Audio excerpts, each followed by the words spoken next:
بسم الله الرحمن الرحيم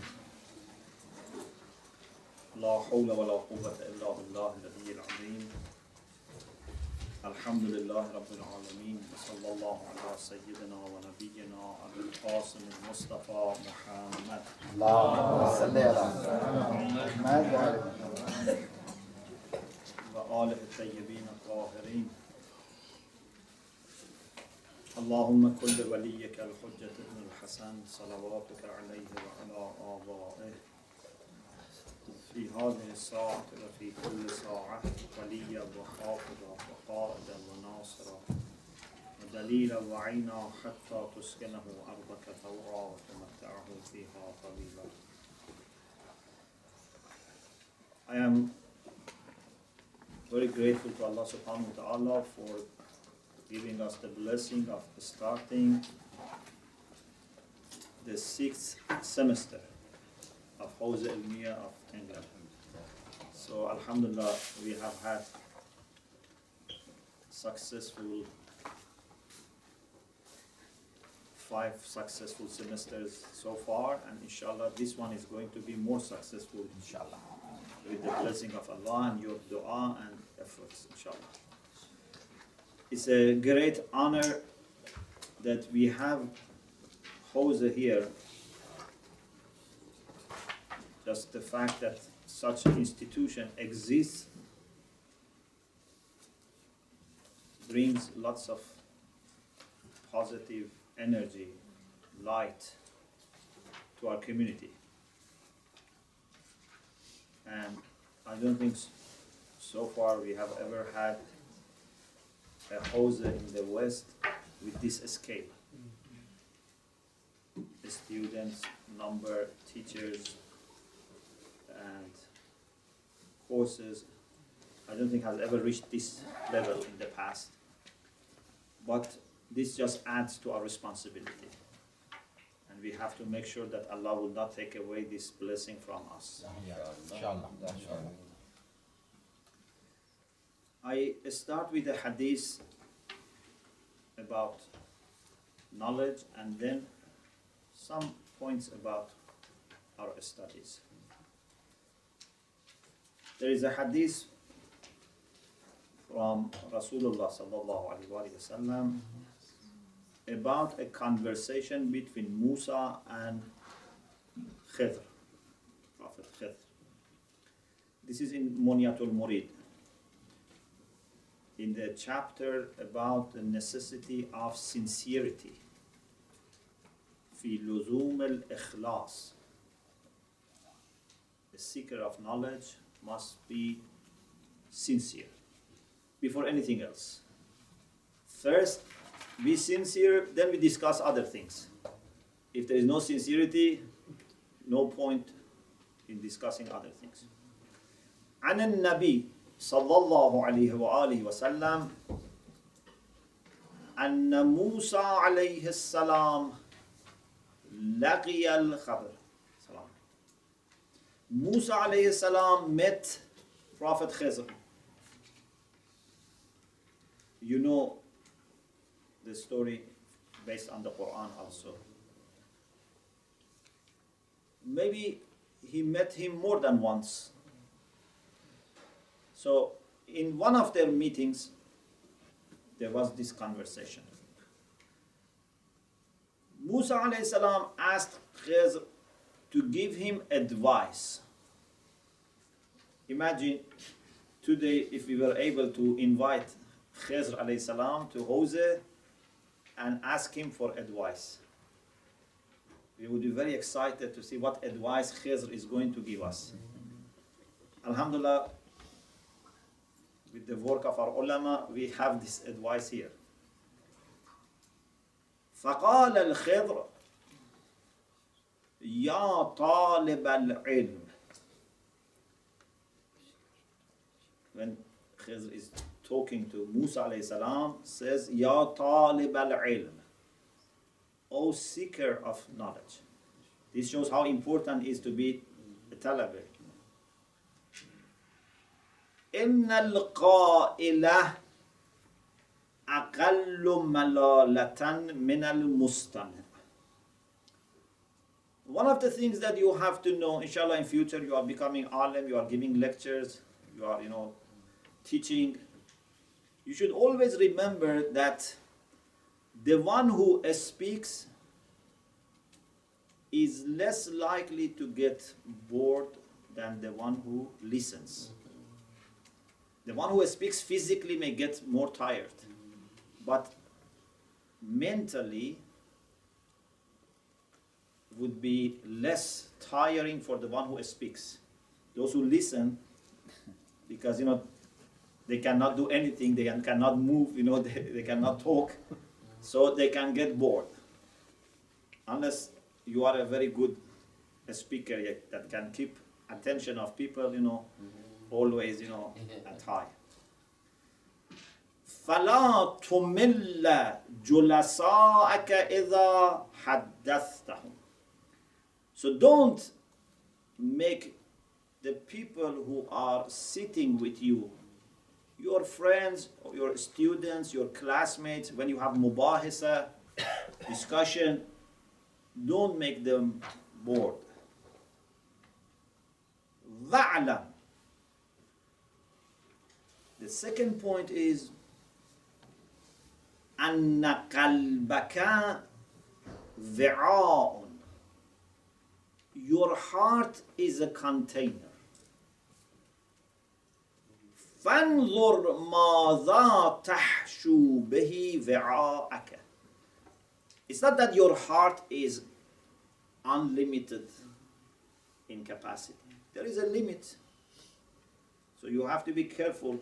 If you have a small house, you are very careful when you want to buy something. If you have a very big house, you just buy and say, I put it somewhere. Those who have a small room, they are very careful when they want to buy something. Say, I don't have a space. Your heart is very limited in a space, and also it's very expensive. Imagine if you are given 1 square meter in the most expensive area of London. Then you don't store there, rubbish or things which are not important. You try to use that 1 square meter to sell jewelries, for example. To keep something very important that you want to show everyone. So, your heart is a container. Be careful about the things by which you fill your heart. Your mind is, of course, also the same. What are you going to put in your mind? There are harmful things, and there are things which are not harmful but not useful. We shouldn't, fill our heart and mind with the things which are not useful, even if they are not harmful.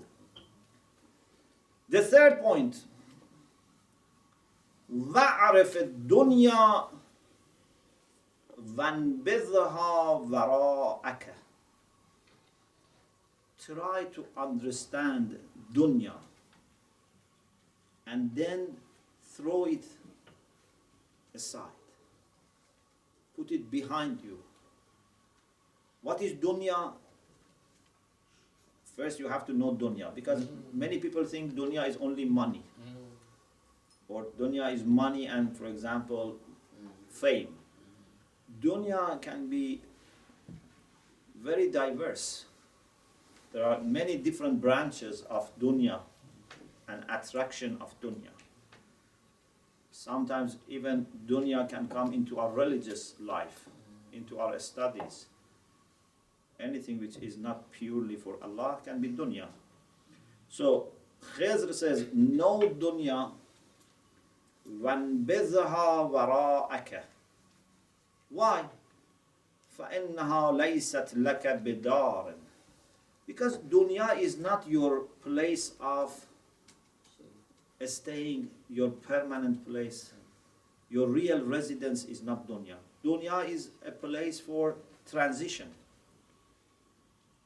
Just a short period of time you spend here, and you have to quickly get what you need from here for the real place of resistance. Imagine you want to travel for a few months. And then we say, we take you to a superstore, we give you a few hours, whatever you want, you have to grab, and we are going to start our journey. Then you are not going, to start chatting people, I don't know if, for example, say, let me have a cup of coffee here. No, quickly you try to collect whatever you think you might need, and then you go out. So, dunya is like this. It's not a place for qarar. You are not going to remain here and settle here. وَإِنَّهَا جُعِلَتْ بُلْغَةً لِلْعِبَادِ لِيَتَزَوَّدُوا مِنْهَا لِلْمَعَادِ. It has been made just a place that you take your provision for the hereafter. Nothing more than that. It's like a petrol station, or it's like a superstore. You go, you take what you need, so that you start your journey. Ya Musa, وَطِّن نَفْسَكَ عَلَى الصَّبْرِ. In Arabic, we have a term which is very interesting and very deep, and that is tawteen. Tawteenun nafs means you prepare yourself for something. Imam Hussein alayhi salam said, "Man kana badilan fina muhjatah wa muvattinan ala liqa'illahi nafsah." Muvattinan ala liqa'illah. Tawteenun nafs means you prepare your nafs, prepare yourself for something. Tawteenun nafs. In Farsi also we use tawteen. Is a kind of preparation, a kind of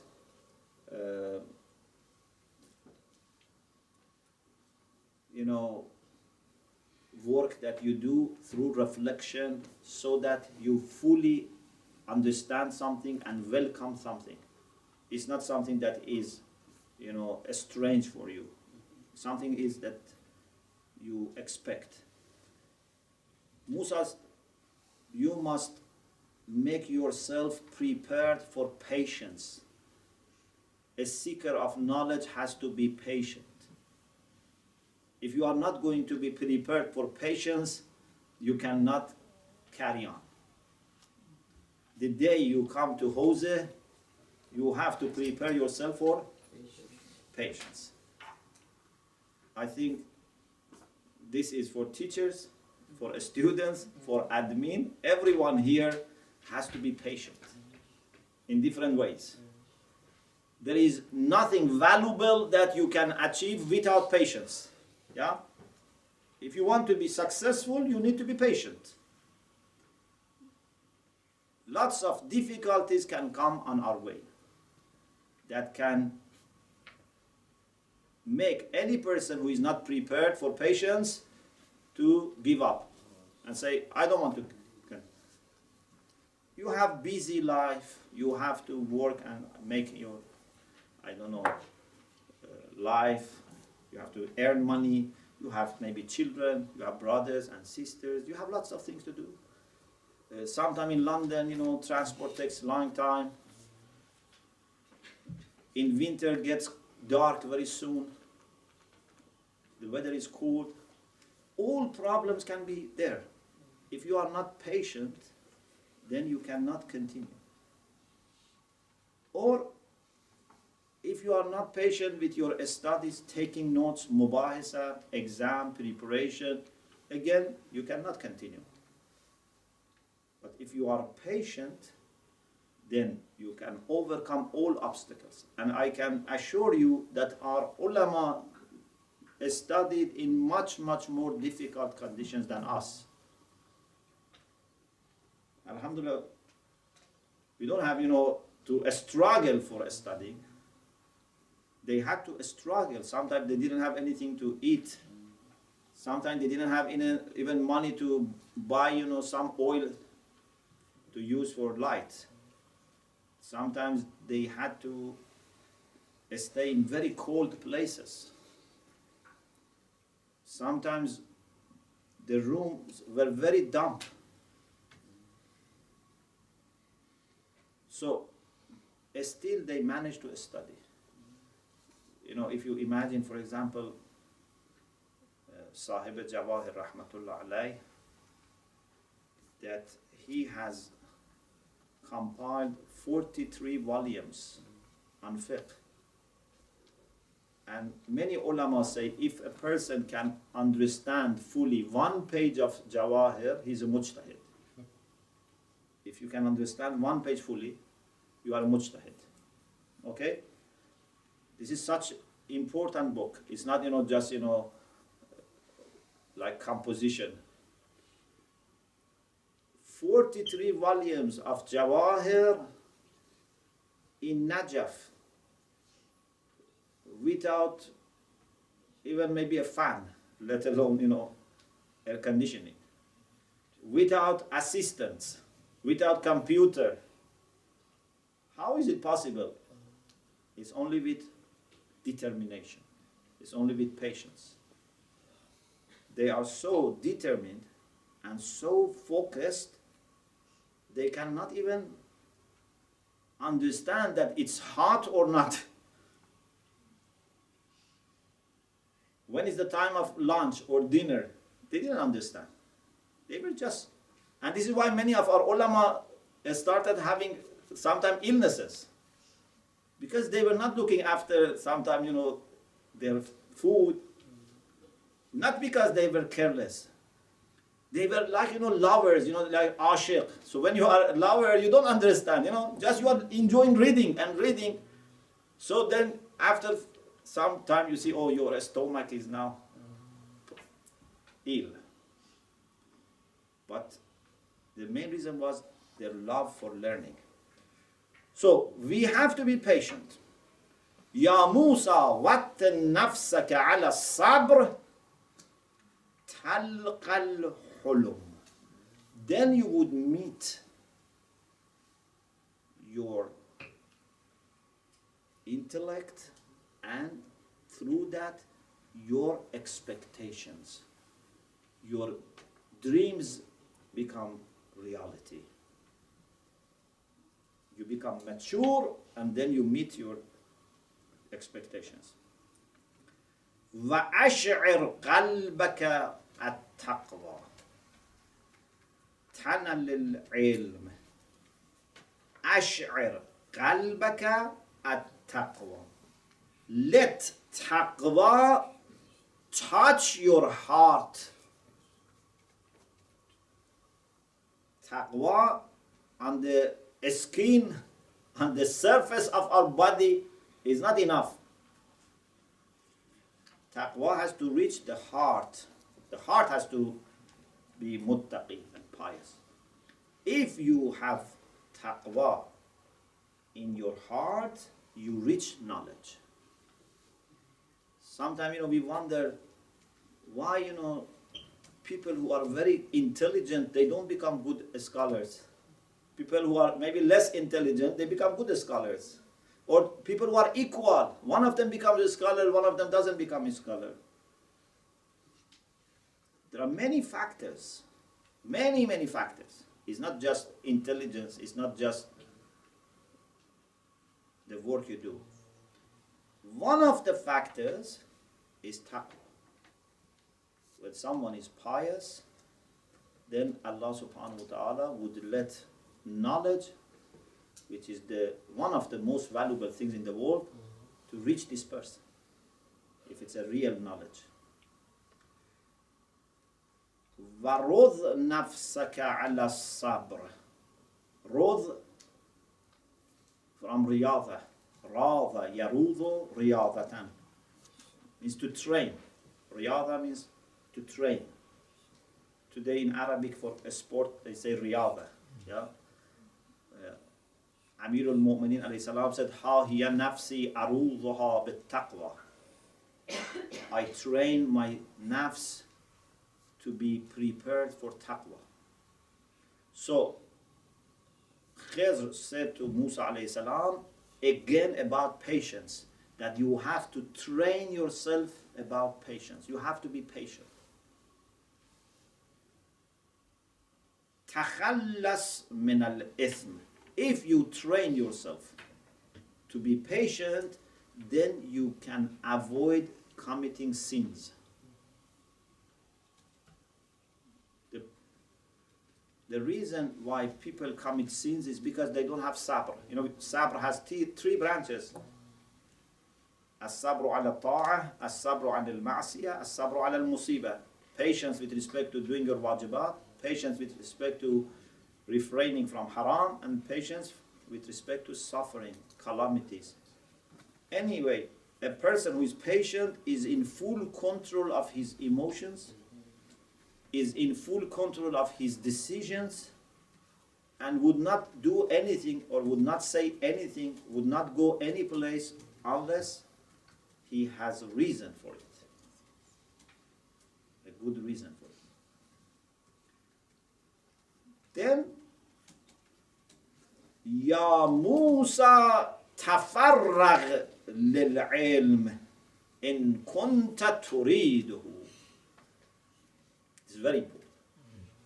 Ya Musa تفرغ للعلم إن كنت تريده فإنما العلم لمن تفرغ له.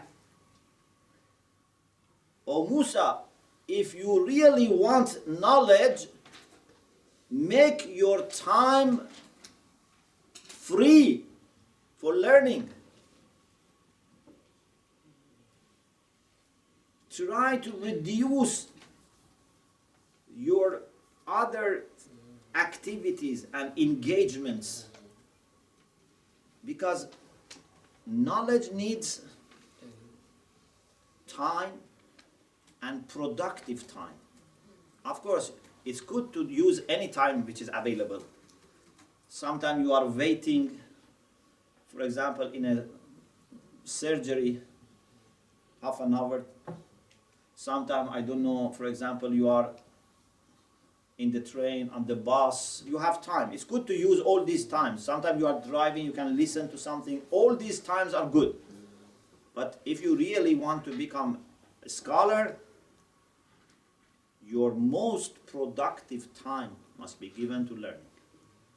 So I don't want to encourage the people who cannot have, full-time study. Even little study is good.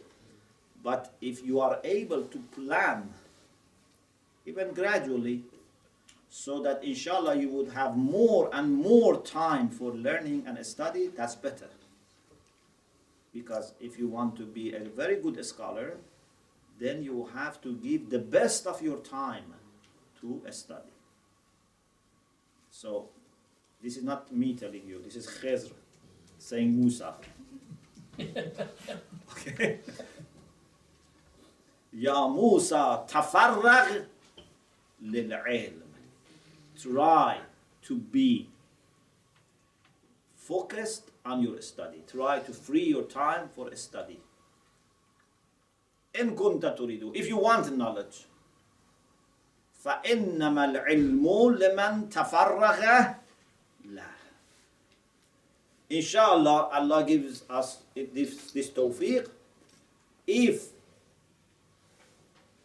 day and night, weekdays and weekends, throughout the year, for many years, we study, then Allah will open the gates of knowledge for us. So this person is very persistent.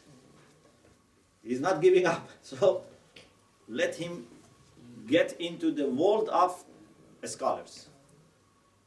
But if you want to do everything and on the side of it you want to become a scholar, it's not going to happen.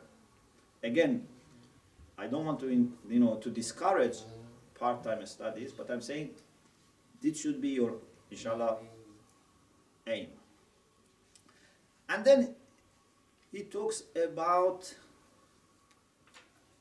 speaking too much, speaking unnecessarily.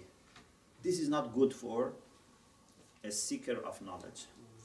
وَلَا تَكُونَنَّ مِكْثَارًا بِالْمَنْطِقِ. don't speak too much.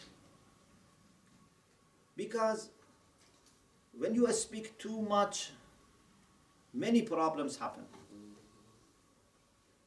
And I don't want to speak too much about this. I think it's very obvious thing. When we speak too much, first of all, the quality of our speech comes down. Yeah? It's not that everyone is Allama Tabatabai or Ayatollah Mutahari that can speak and always have high quality. So, many people, if they speak 5 minutes, it's okay. But when it becomes 10 minutes, then the quality goes down. This is one problem.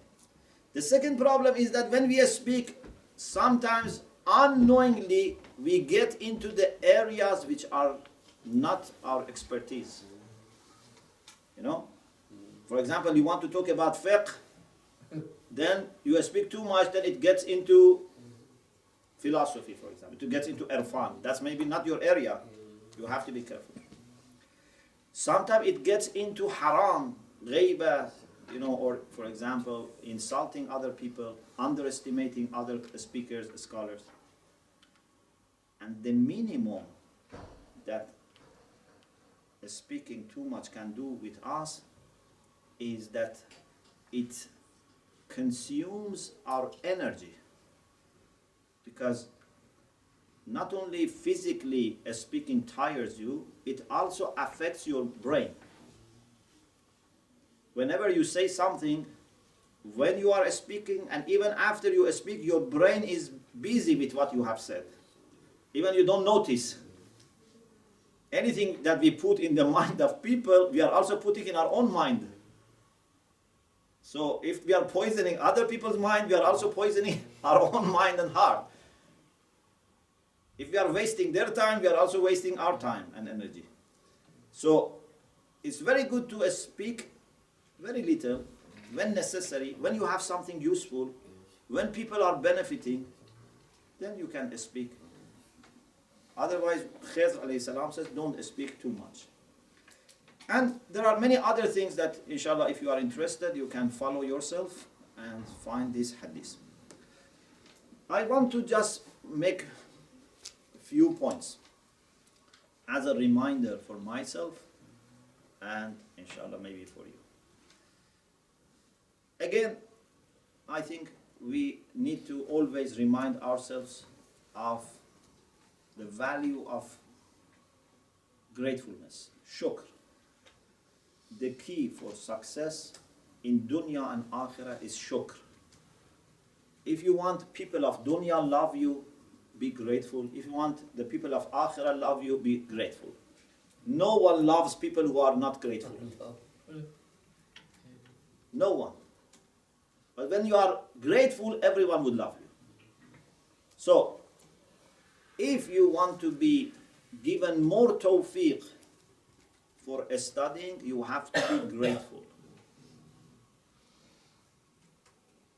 Every time you come to Hawza, every time I come to Hawza, we have to thank Allah subhanahu wa ta'ala. That alhamdulillah, we have such Hawza, and alhamdulillah, I have tawfiq to come and study. This is a great gift. We have to be thankful. But it's not just something we say. It's good to say, because when you say, it shows you understand.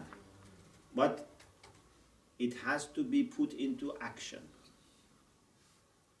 When you come regularly, when you study, when you have mubahisa, when you take your study seriously, your exams seriously, when you are punctual, this is shukr. And definitely Allah will give you then more blessings. This is very important. The second thing is, as I said before in the opening session, I think it was the beginning of the year, we are here acting as a team. Whatever some of us do would affect others. If you are a hard-working, committed, punctual, pious talabe student, it would help other people. Even it would help your teachers. When the teachers see that students are very interested and committed and punctual, take notes, do mubahasa, ask good questions, they also are encouraged.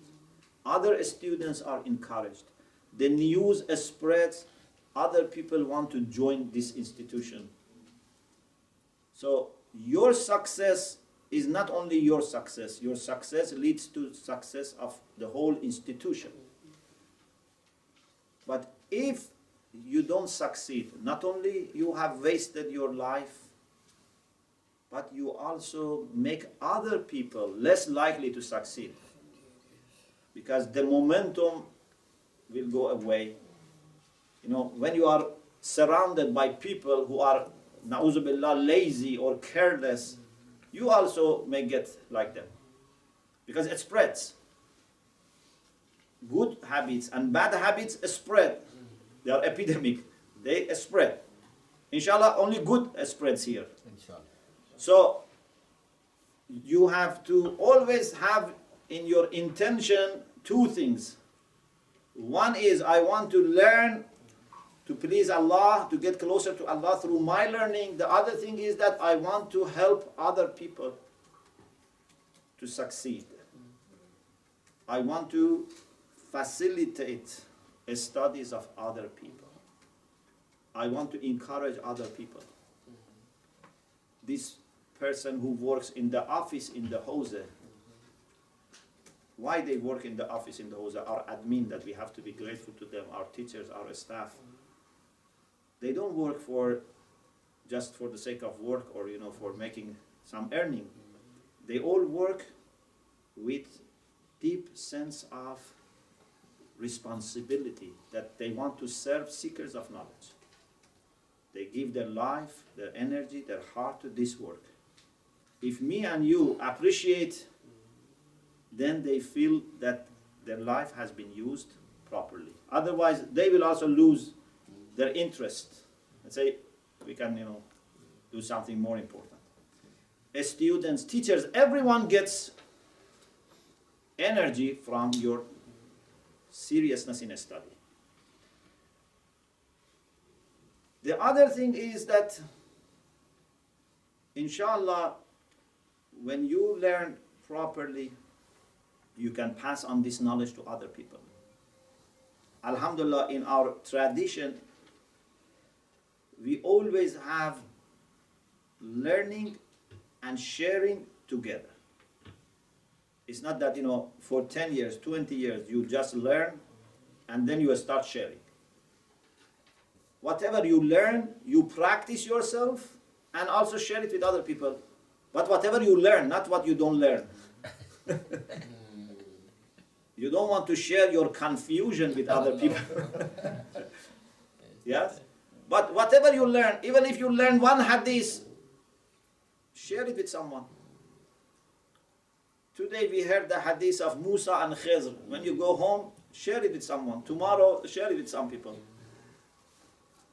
Make a tweet and share it with someone. Anyway, we have to share what we learn.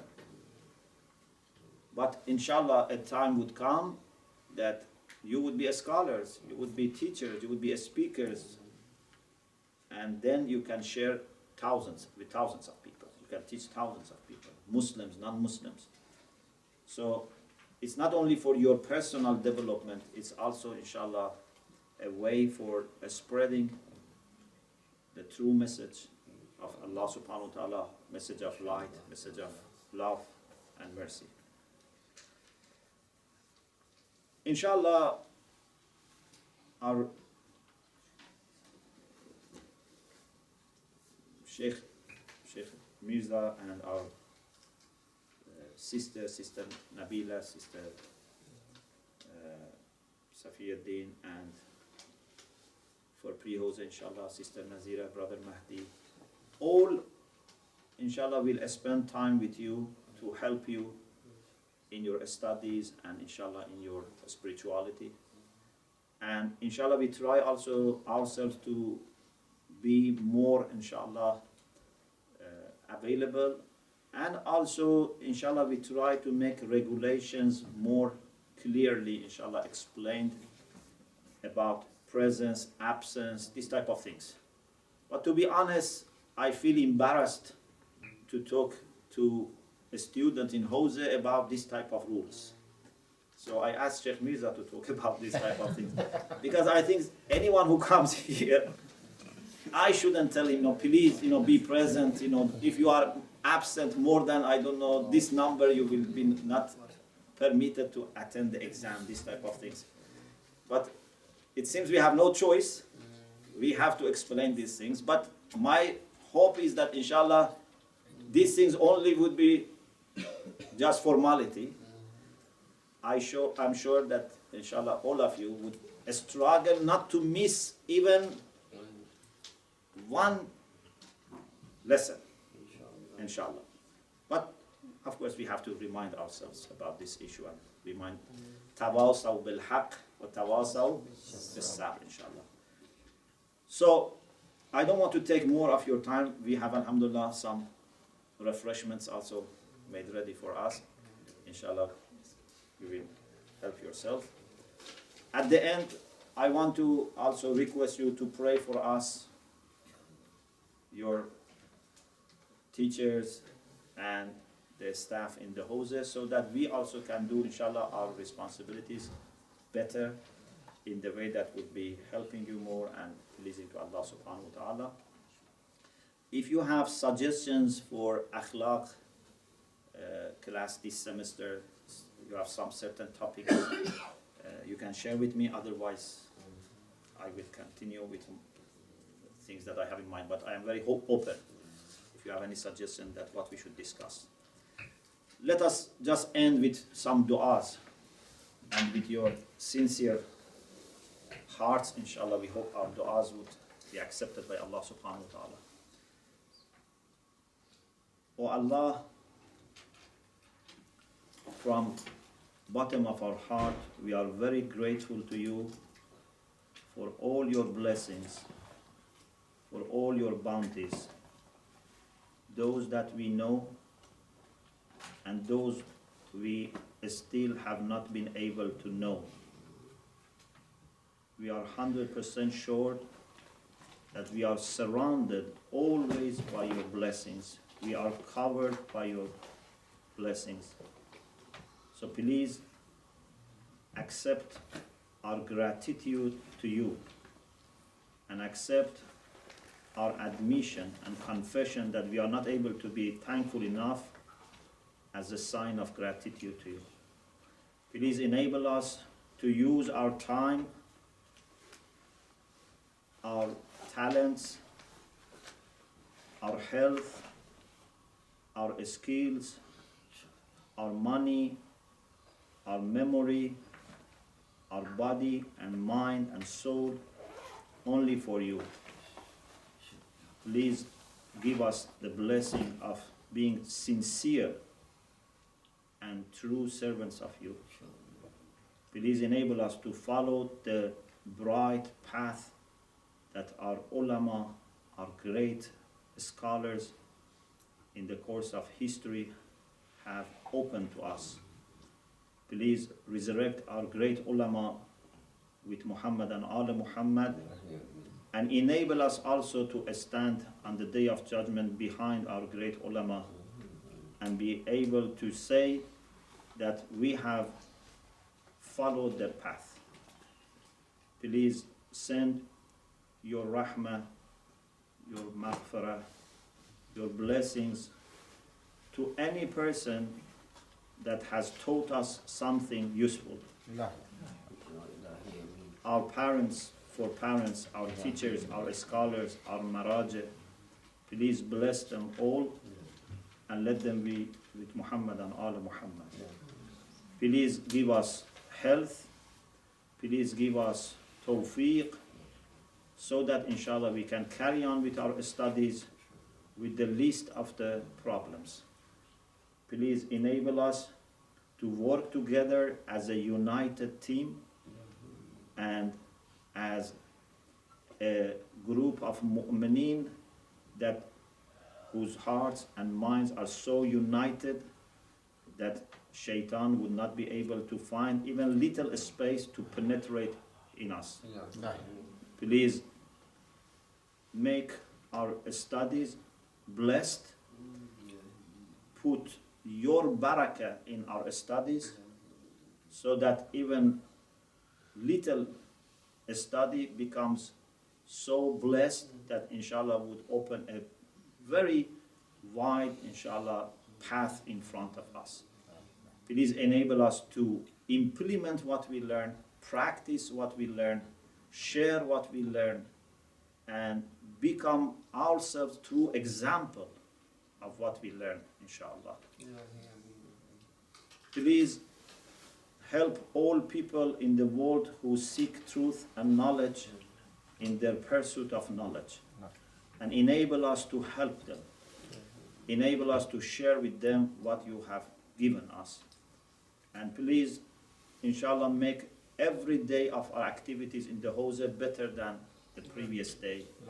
And we hope, inshallah, all these brothers and sisters, with your blessing, be able to finish their studies and graduate, inshallah, with maximum success from Hawza. وآخر دعوانا أن الحمد لله رب العالمين.